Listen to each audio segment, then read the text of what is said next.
Hi friends, welcome to lovely Danvika channel. ఇప్పుడు రొయ్యలు అందరూ తీసుకుంటాం కదండి. రొయ్యలు ఎంత మంచి ప్రోటీన్ ఫుడ్డో అంత అంటే ఆ రొయ్యలకి పొట్టు తీసిన తర్వాత అక్కడ చూసారా వైట్గా ఒక వెయిన్ కనిపిస్తుంది.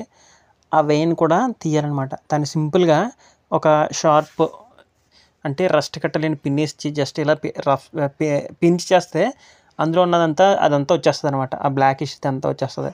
అది తీసుకొని మాత్రమే మనం దాన్ని క్లీన్ చేసుకోవాలి, ప్రాపర్గా క్లీన్ చేసుకోవాలండి.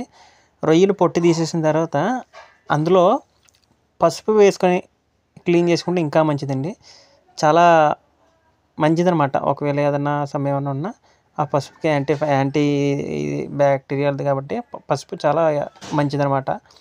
సో పసుపు వేసుకొని క్లీన్ చేసుకొని ప్రాపర్గా వండుకుంటే చాలా బాగుంటుందండి.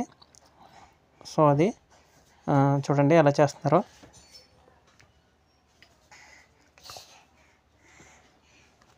సో ప్రతి ఒక్క రొయ్యకి కూడా కొంచెం ఓపికతో అన్ని రొయ్యలకి కూడా మనం అలా తీసుకోవాలండి.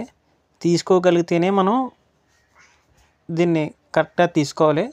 లేకపోతే ఒకదానికి తీసి ఒకదానికి తీయకపోతే ప్రాబ్లం ఫేస్ చేయాలి. అది ప్రాపర్గా తీయగలిగితేనే మనం కొనుక్కోవాలండి. ఇది తిన్న మన హెల్తీ కోసమే కదా. సో అన్నీ కొని తెచ్చుకున్నట్టు కాకుండా ఆ వెయిన్ ప్రతి దాంట్లో వెయిన్ ప్రాపర్గా తీసి మనం వండుకోవాలి. అది. Thank you so much.